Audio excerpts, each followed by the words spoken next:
So this is the road, like that, when it's broken. So I have to take a photo here. So this is how it is. As you can see, the road is being quite destroyed by the rain. You see that? That's how it is. So when you walk like that, it's very, very dangerous if you don't be careful. You're falling, and see how the car cannot be destroyed by this road. Many of my neighbors, most of them, the car of them is being destroyed because of this. So by night, it's a bit dangerous to drive if you don't have a 4x4 Jeep car, you know, like the one for the mountain car. And our car is not made for that, because we never thought when we bought this land that the road is devastated like this.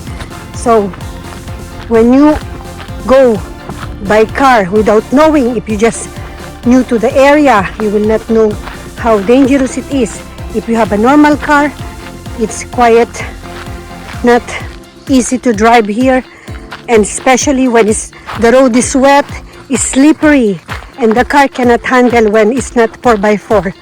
So that's how it looks like. See that?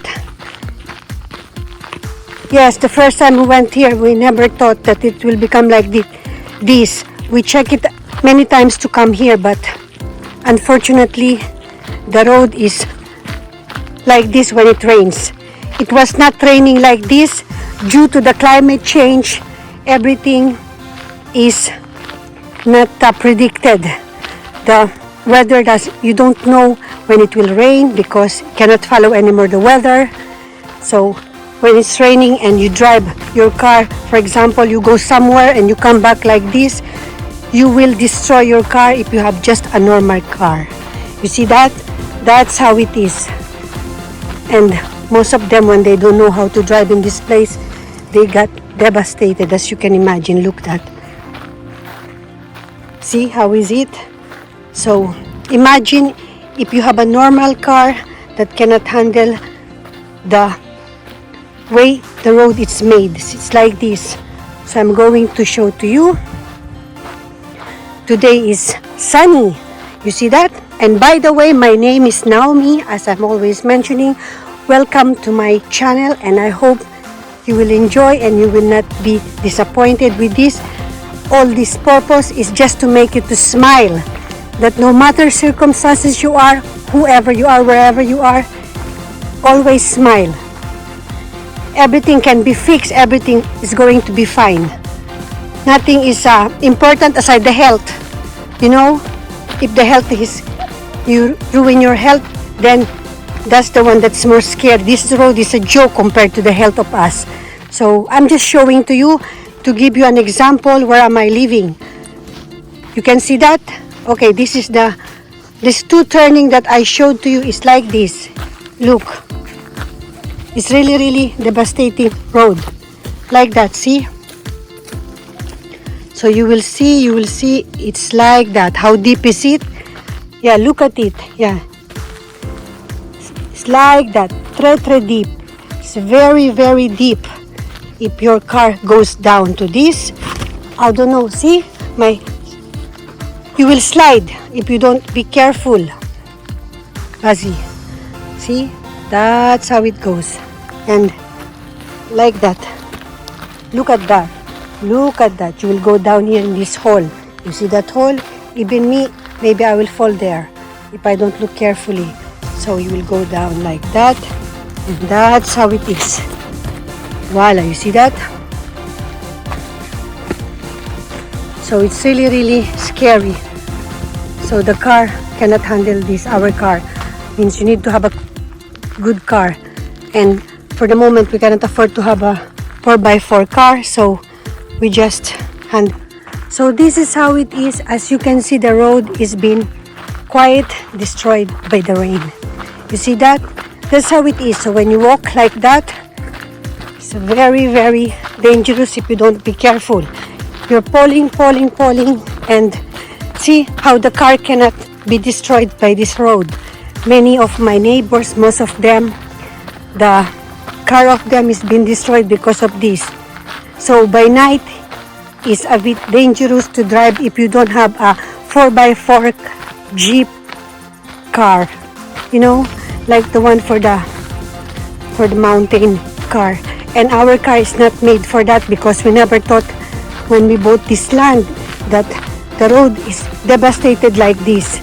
So when you go by car without knowing, if you just new to the area, you will not know how dangerous it is. If you have a normal car, it's quite not easy to drive here, and especially when the road is wet, it's slippery, and the car cannot handle when it's not 4x4. So that's how it looks like. See that?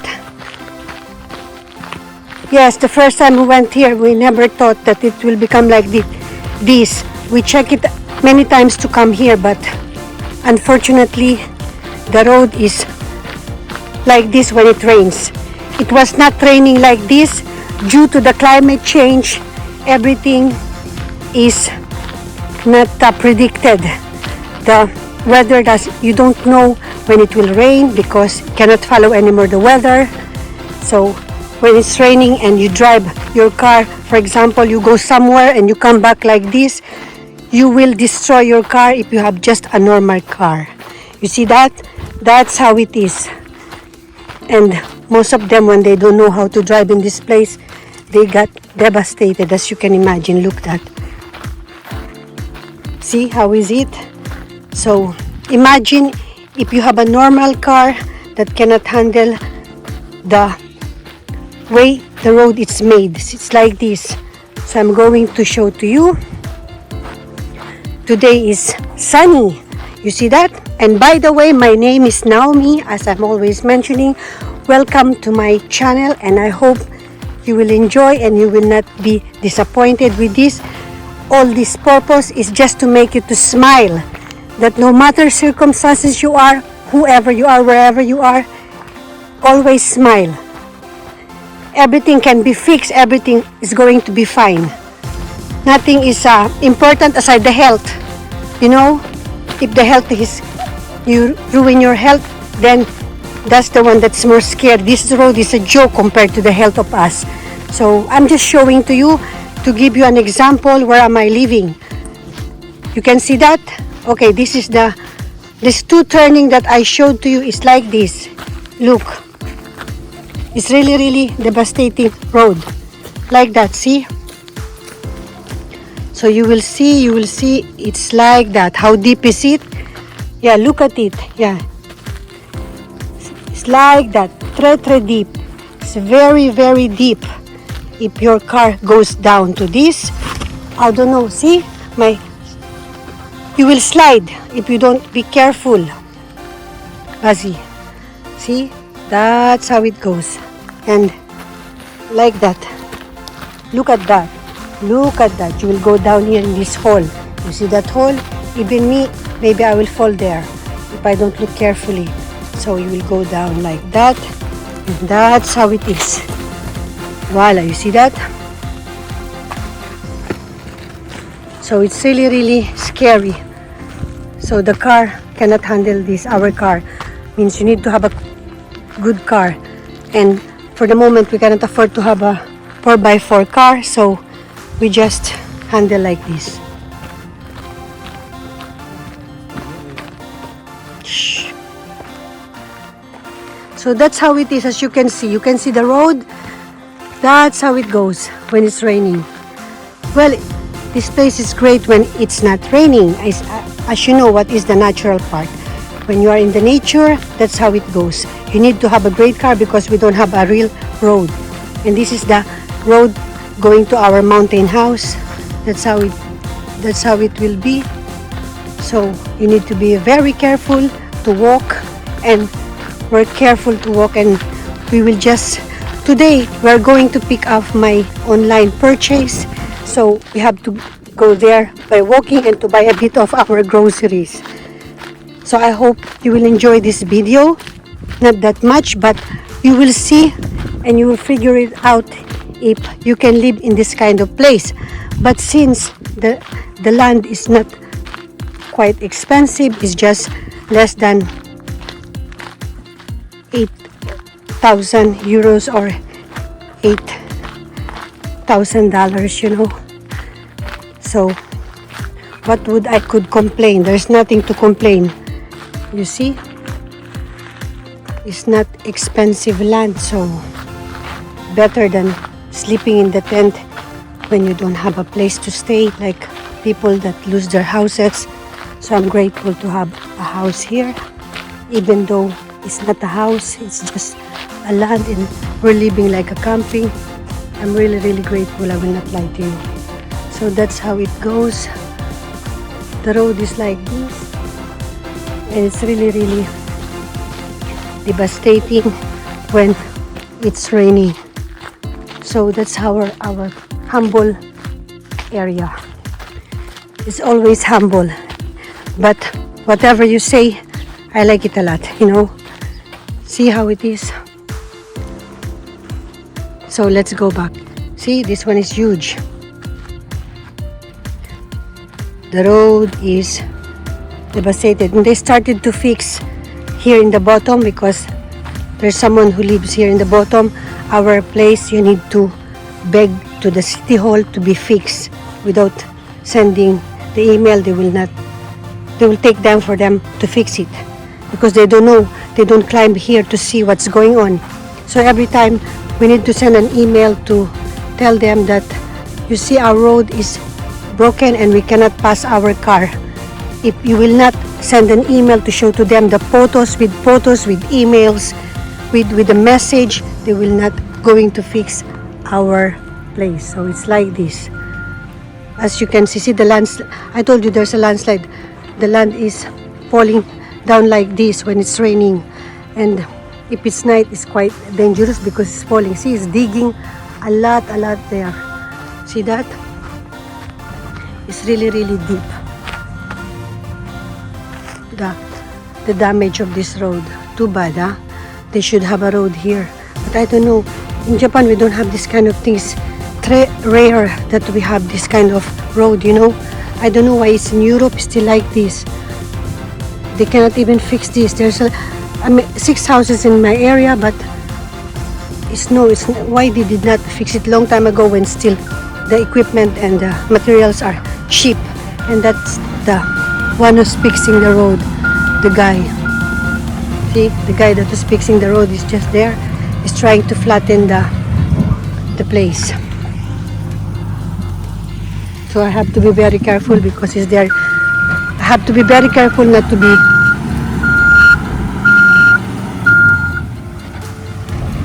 because he's very, very focused on his job, and maybe he will not see me and I will disappear in a second.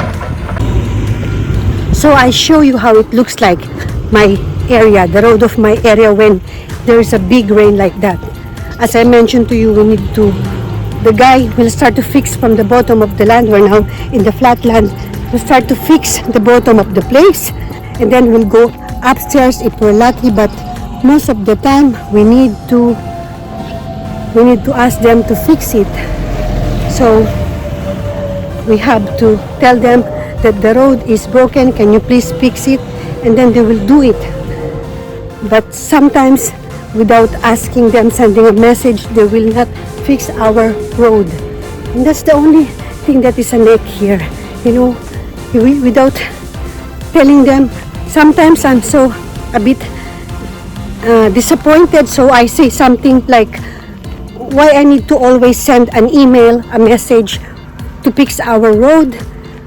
And it's always happening like that. When it's raining, it's automatically, it will be destroyed the road. But so far, you need to talk like that because sometimes I need to go to the doctor. I need to go to my regular ophthalmologist, to go there all the time. Maybe every 2-3 months I have to go. And sometimes when that moment of my schedule of my eyes, the weather was bad and I cannot go to my doctor. Sometimes I'm a bit scared that someday when I will have a big sickness or emergency in the middle of the night, the ambulance cannot pass here because of that. That's all my worries here, but it's a very cool place, you know. I like it a lot. Great place to live.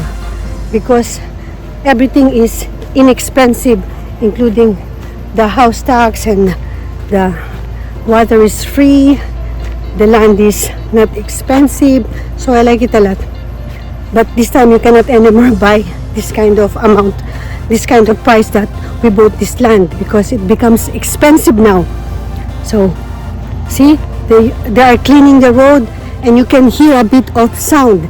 So maybe I don't have a mic yet, but I will have a mic soon. So I hope that this sound will not disturb you. We're going to pick up my package, as I told you. They are cleaning the road. I will show you how is it, okay? I will show you when it's raining, they are cleaning the road with the water, with a lot of pressure of the water. They're doing water to clean the road.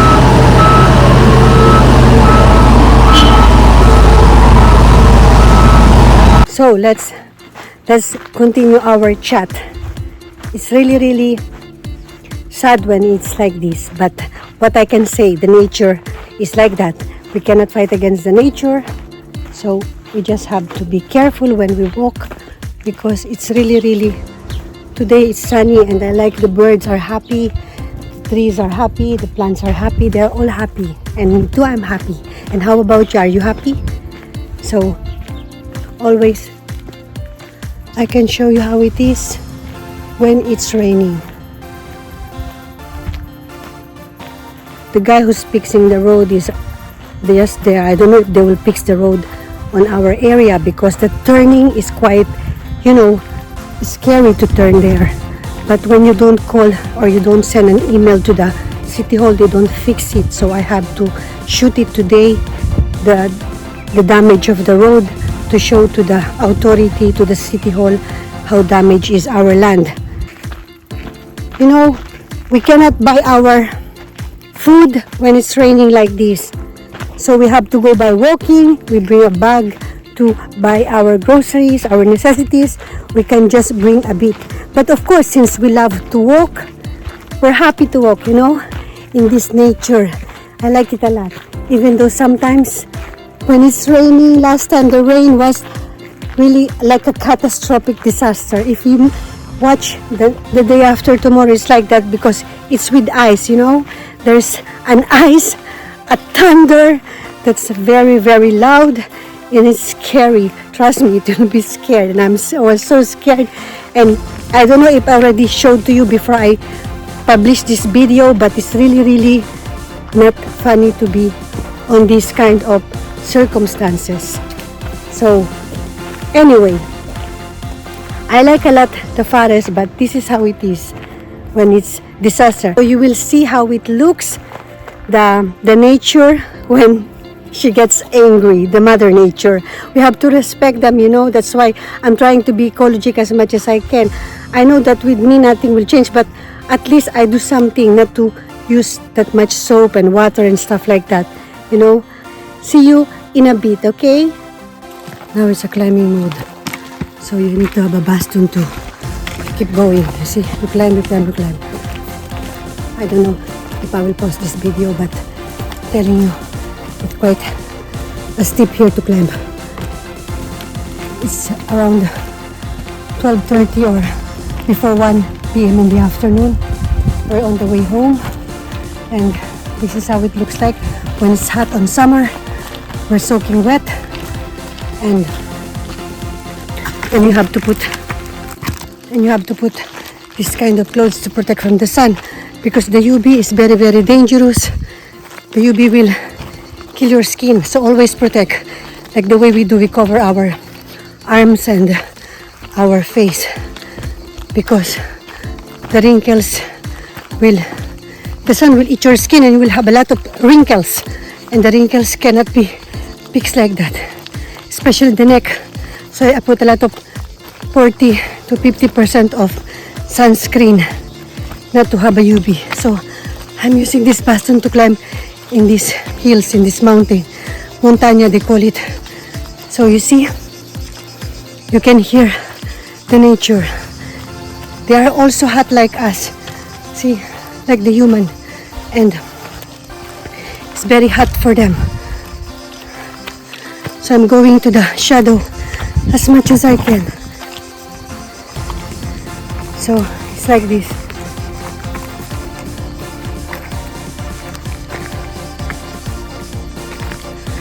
So I don't know if you can see how is it, but if I touch with the right hand, I will screw up this video, so I will just do like that.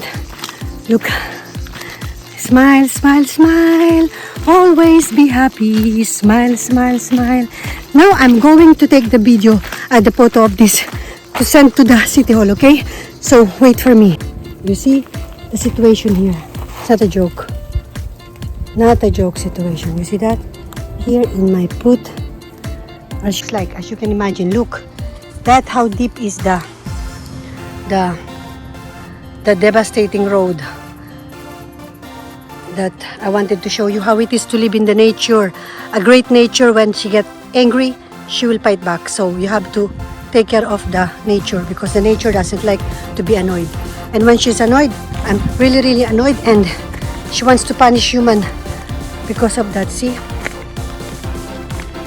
That's how it is. So this is the montaña that I'm saying. Here they call it La Montaña. It's on the top of the hills. This is how it goes. Look at that.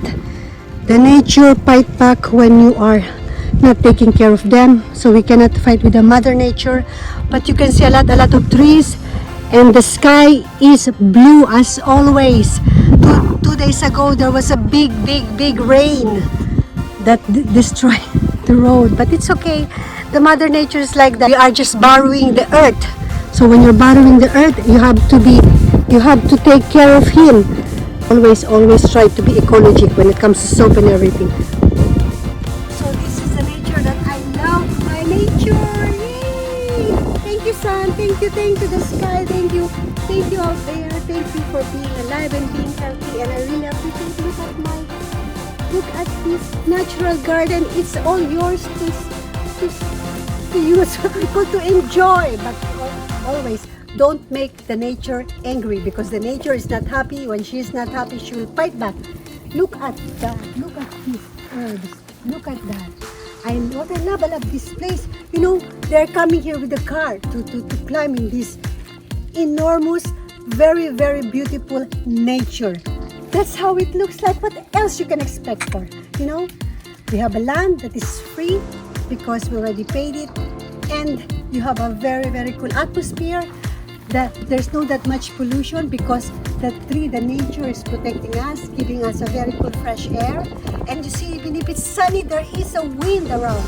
That wind makes you feel refreshed. You see, I love it. I love the nature. You know, you like nature too. I wish you like me, you like the nature too, and this is my place that I like. Every time I look at it, I will become sentimental, and not like in Yokohama where I live. Yokohama is full of buildings, and you have to go to the natural park to have a very cool atmosphere like this. This is free.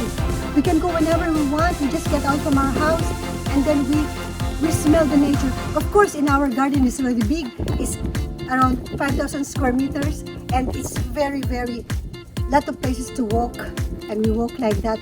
I cannot show you the area, the place, because it's a bit not yet finished, but I said to you, this is how it looks like. And I'll show to you here. As you can see, this is my favorite natural forest that gives me a lot of sunlight. The sun is cool, but you cannot be too much abuse yourself in the sun, because you know the UV will have skin cancer. So look at me. Maybe you will laugh at me because me and my husband will always put this kind of cover to our skin, because when you got the skin to be burned by the sun, there's no turning back, you know. You cannot go back.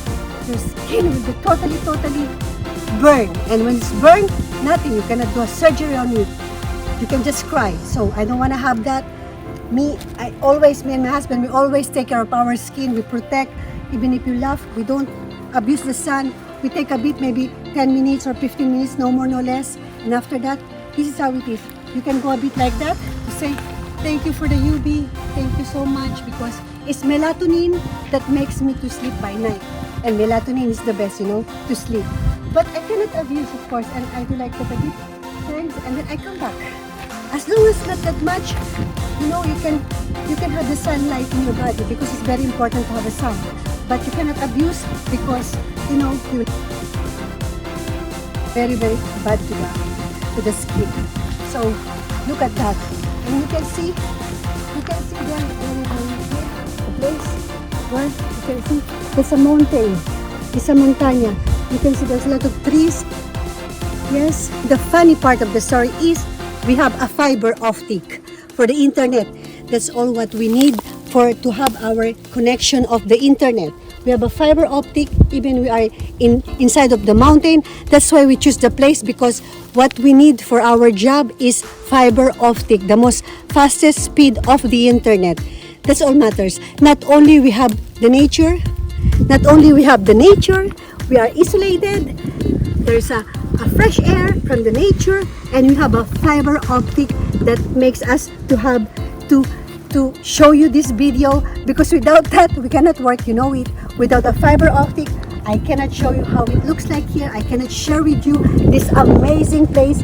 I wish I could show you in reality, but a lot of people is walking here. The bike guys, the mountain guys, the hiking, they climb here when it's weekend on Saturday and Sunday. They love to go here.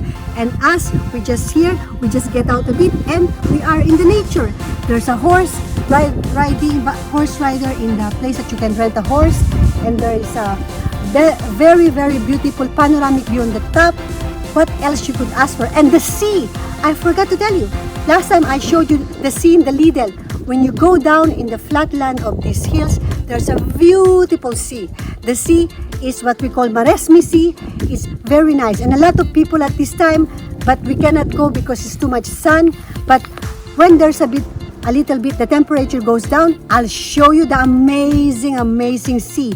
What the ocean that is in front of our place. We're in the hills. In the bottom of our place, there's a very, very great sea downstairs. So, as I said to you, we are in isolated place. We are inside of the nature in the forest. But one thing is funny is we have a fiber optic. Without a fiber optic, we cannot have our internet connection where I can deliver to you this amazing, I can share with you this amazing place. Fiber optic is all we need. That's why we choose this place. Even it's just a land, but look at this amazing place. It's the best that you could have. You know, you can go in the mountains, you can go to the sea, you can go boat, and Saturday and Sunday lots of people is doing hiking, doing the bike. They all love this place. They have to take the car to come here. But us, we're lucky to have this kind of place with fiber optic of the internet where we can connect with you all over the world. Yay! So what do you think? Do you like the place? If you have a chance to live, you will live in the nature or you will choose the one in the city? But me, I'll choose this. I cannot go back anymore to the city, you know? You see, you can hear the sound of the birds, those, I don't know how you call that. See, they are singing because they are hot too. If you are hot, they are hot. Those creatures out here, the birds, everybody are hot because of the summer. But since there is a wind, see, the wind is so refreshing. It makes you refresh. And we have to climb our house, but we have to stay a bit to rest before we climb because we are a bit sweaty, and when you're soaking sweat, it's a bit, you will catch cold. So we rest a bit here like this. Once we walk and we walk like that. And this, by the way, this is the sand, we call it as the soil. The one who's fixing the road, he put this soil here to make it flatten all those places like that is devastated by the rain. When it's devastated by the rain, they have to peel off another soil to make it flatten, to cover all the holes that was there. So if you cannot cover the holes, you know what will happen is, so this is you can see the soil here to put on the flatten it when it's after the rain. So I don't know if they will fix it naturally this time because I don't know if the city hall will fix it without me asking to help to please fix the road, because without fixing it we cannot go again with the car. We cannot destroy our car. That's the only car we have to buy our food and to go to the doctor when we need. So I always I send a message to the city hall to fix it, because without that we cannot go to anything that we wanted to go, any place that we wanted to go, we cannot go. And the only thing that they will do the fixing is to send a message, as I mentioned to you a while ago. Without that, maybe they will not fix. And luckily, if the guy that who fixed, we asked him a while ago to fix it, and if he will fix it, that will be a miracle. But if he's not, I have to send this weekend. Today is Friday. I have to send on the Sunday night to send the message to the city hall to fix the road. So I already have the photo to show to them, to prove to them how is it damage the road.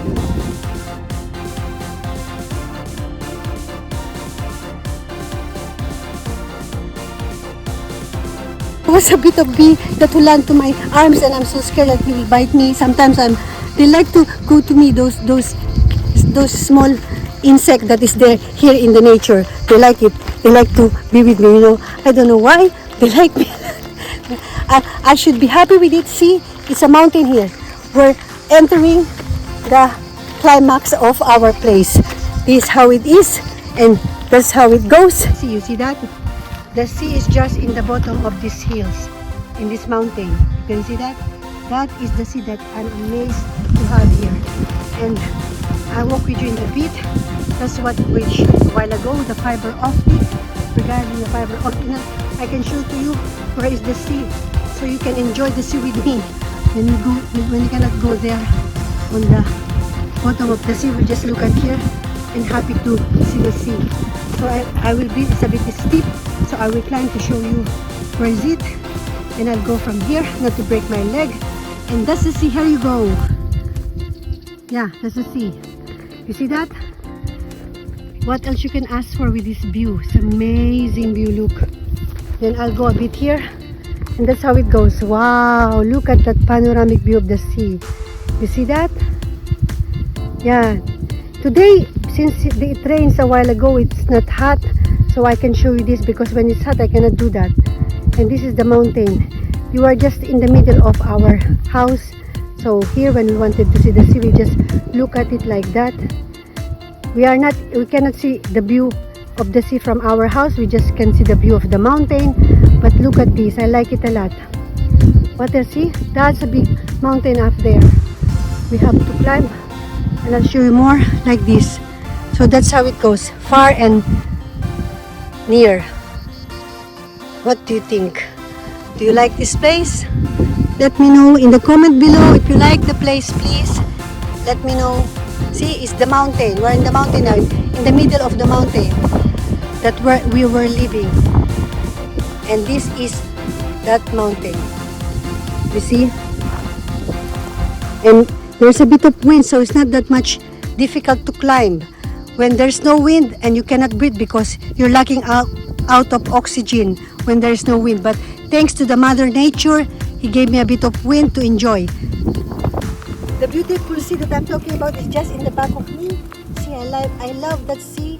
I love the mountain too. Both you can enjoy. You can enjoy the mountain. You can enjoy the sea. In the front of the sea, the ocean, you can enjoy everything. So what else you could ask for with this? You wanna go to the mountain, you climb in the mountain. You wanna go to the sea, you go to the sea just there, as you can see, and you enjoy like that. This is how it is. Yeah, there's a wind, so it's not hot. I love a lot today. I like a lot the temperature. It's enough temperature to enjoy, and like that. See? As you can see, hello sea, right here. So I wish I could show to you in reality, but this is how it goes. Just enjoy with the screen, okay? Let's share it together. I want to share with you the amazing place that we have here. Maybe we don't have a great house, we don't have a cool house, but we have the nature that is with us. The nature, the trees, and the birds, and the sea, and the mountains.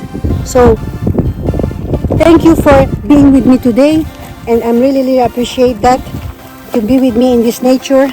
You know, I know some of you are busy, some of you are living in the city, maybe you don't have time to go to the nature, but when you see the nature, it gives you a lot of energy, lots of hopes, lots of positive vibes. This video is about sending you the positive vibes that we have here.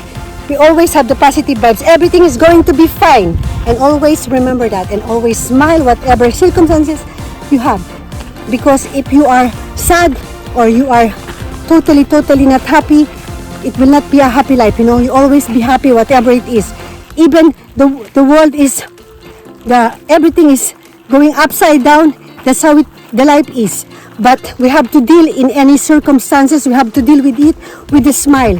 Because if you are not happy, you will get sick, you know. Always be happy and always smile. And always be grateful with the nature, because the nature is always with us. And whoever is above, they're always with us to protect us.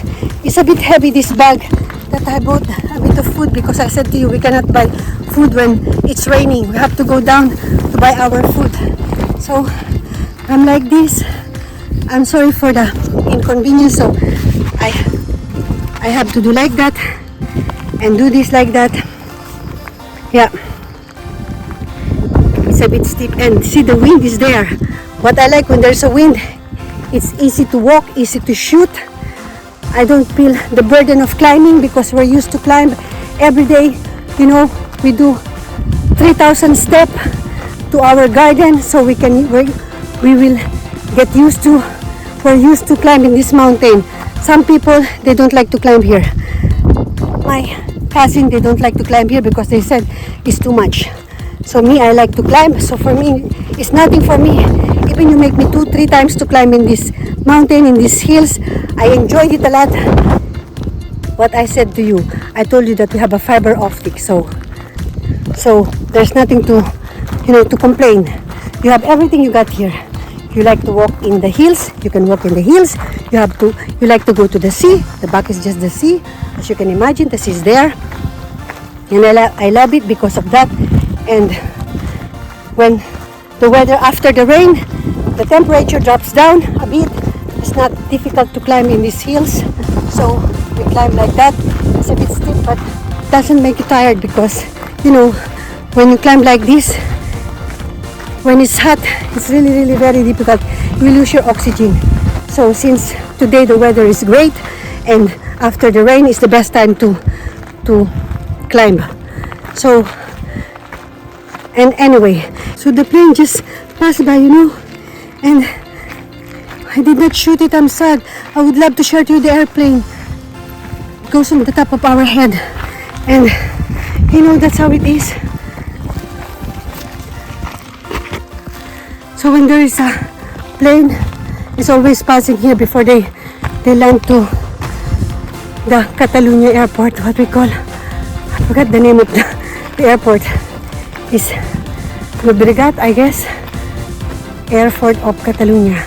If someone of you know, please leave me the comment below, because I'm forgetting. I'm 60 years old. Oh, what is that? I think there's another plane. See, you can see the plane. Yes, there's a plane. You see that? The plane is always passing like that. This plane is very far. I don't think you can see it. Sorry.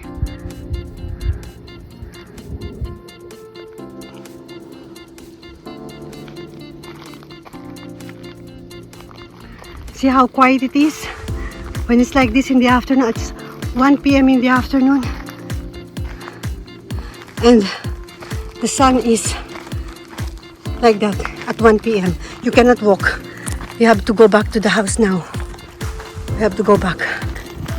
I'm sorry, the plane was too fast, and I don't have a time to show to you because I forgot I'm shooting myself, and the camera is facing to me when I try to find out where is the plane to change to the other direction. I cannot do. If there's a plane, another plane will come. I'm going to show you the plane, okay? This video will end up soon, and I hope you enjoy my sharing of this video today. Now I'm new to my house. See you soon, and bye. Have a nice day.